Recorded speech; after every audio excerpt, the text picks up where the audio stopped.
Bitcoin broke the resistance at $38,000 for the first time since April 2022, and now we are in a range in the next resistance zone at $41,500. In the past, positive October and November always led to positive December for Bitcoin as well. Will this seasonality repeat? Is Spot Bitcoin ETF approval that is expected to occur before 10 January a strong enough catalyst to push the Bitcoin price above $50,000? Stay tuned.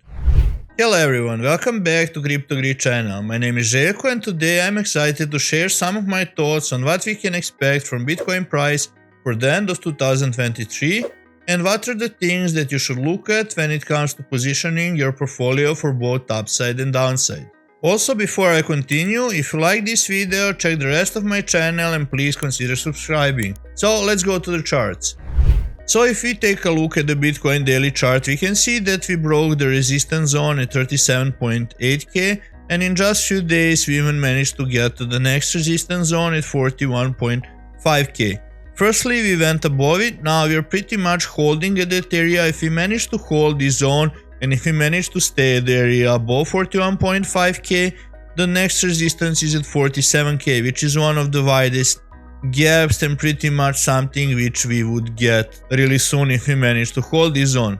Another interesting thing is we are approaching to halving closer and closer. Now we are like 134 days from the halving date, and many people wonder whether we're gonna get to 50k before New Year, whether we're gonna see a pullback. The pullback scenario would be if we fail to hold this area and we even fall below 37.8k, then I would be highly bearish and I would expect us to touch 31.5k. To be honest, I feel that the first scenario is way more likely to happen since a lot of people are FOMOing in. Everybody is looking what should they buy, where should they put their money. Like if we look at this area, we can say that we maybe lost our momentum a little bit here, but as you can see now we are rising up pretty fast. One thing that might be responsible for that is that we are reaching pretty much all-time low when it comes to the exchange supply. It must be caused due to all the things that happened in the previous bear market with FTX, with Celsius, even now with Binance. We can see here like historical balance of exchanges that was decreasing. This was pretty much since the July 2023, and here we can look after the July that we just continue dropping and we are pretty much at all-time low since 2017.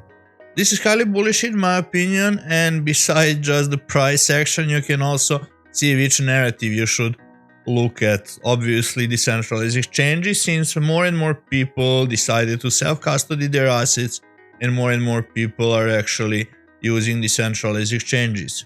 Another interesting thing that I mentioned is Bitcoin monthly returns, and you can see that we had positive October and November, both of these months positive in 2015. We had similar scenario in 2016, 2017, we had similar scenario in 2020, and now we are approaching the similar situation, and this would be the second time in the history where we had 9 positive months since 2017 year again.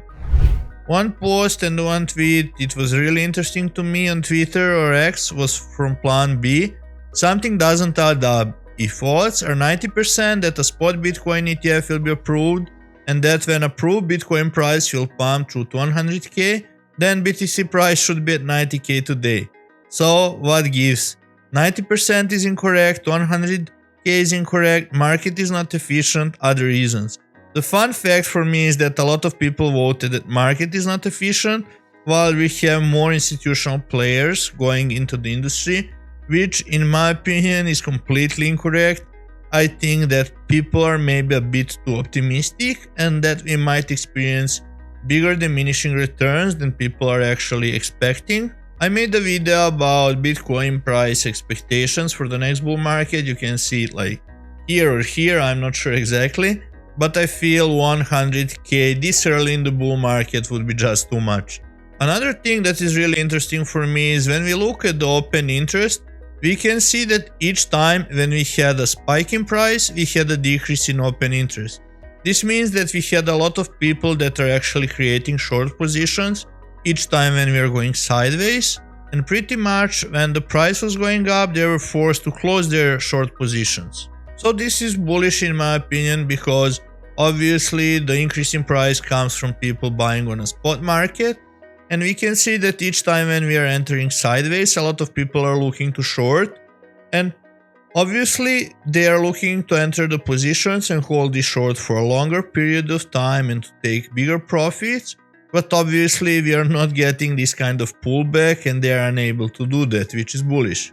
Another chart that is really interesting is the Bitcoin dominance, and if you look at the Bitcoin dominance, which includes stable coins, you can see that it is consistently going up for a while now. But when you exclude stable coins, you can see that we are actually experiencing a pullback, and we can see a noticeable increase in altcoin dominance, and it's something that I expect to continue, especially if we get a pullback in price. I feel that this is actually the moment when we can get altcoin rally, and when a lot of people will look to transition from Bitcoin to altcoins, and we can probably expect a short altcoin season. When I'm looking at the Bitcoin dominance, we can see that the stablecoin dominance is decreasing, but actually total market cap of stablecoins is increasing, which is again a bullish sign and something that is usually happening in bull markets, and I expect this trend to continue, especially when we look at the USDT market cap. This is one of the first things that you can look at when you're expecting a pullback. You will see that this is either stagnating, as in this time frame for example, or it's even pulling back. As long as USDT total market cap is going higher and higher, I feel that is bullish, and I feel that we will at least go until 90 billions. Another debate which I'm seeing often recently is people are thinking if they should switch from Bitcoin to Ethereum, and if you look into the Ethereum chart, it looks pretty bullish. We finally managed to break the resistance at $2,150, and now we're at like $2,200, something about that. And the good sign for Ethereum is that we don't have any resistance levels until 2,500 and then until pretty much 3K. And from the technical analysis perspective, this looks bullish until you look at the Ethereum and Bitcoin chart, and you can see that we have pretty much support level here, and we're pretty much all the time in that range. Another my issue with Ethereum is that we can see a lot of layer ones popping in, and a lot of people are looking other layer ones to invest, like say Kaspa, even Solana. And another thing that concerns me is I can see a lot of money is actually going into other layer ones, and honestly I realize that a lot of people on Twitter are actually debating whether many of the projects would even use Ethereum if they had the other options before. So I think that in comparison to previous bull runs, where the money flows usually from Bitcoin to Ethereum then to altcoins, we might skip this step when people are actually going heavily into Ethereum.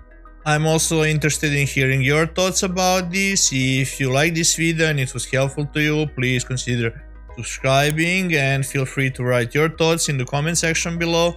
Thank you for watching, stay strong and healthy, have a great day, bye.